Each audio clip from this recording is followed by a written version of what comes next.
Are you a parent with a child with sensory difficulties? Are you a teacher? Maybe you've been following all my videos. Well, I really want to emphasize again detective work.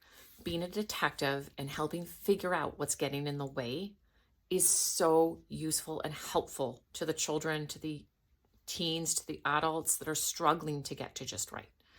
If you can be a detective and figure out what senses are getting in their way, is it their touch, their taste, their smell, their vestibular, their movement, their internal body sense? What is getting in their way?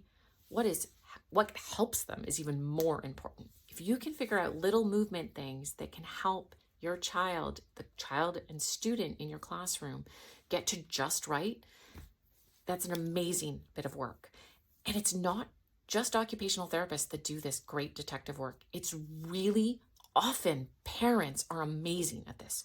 So are teachers. So is the educator that spends all day with the child. They often know what that child needs.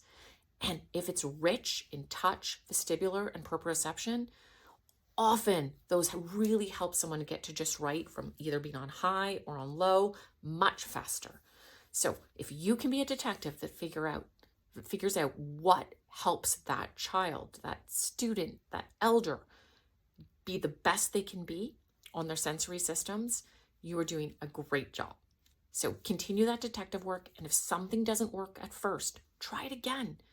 If a weighted lap pad or vibration or a rocking chair or an office chair in your classroom doesn't get used right away, maybe the child just needs time.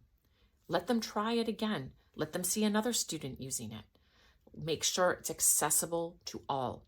If you isolate a child, especially as they start having an awareness of their friends and peers around them, and they think that it's only for them because they have a problem, that often is really difficult. So making a sensory safe space, being that detective that figures out that your classroom or your home needs that sensory safe space, and not making it only for one of your kids, that is really important and great work.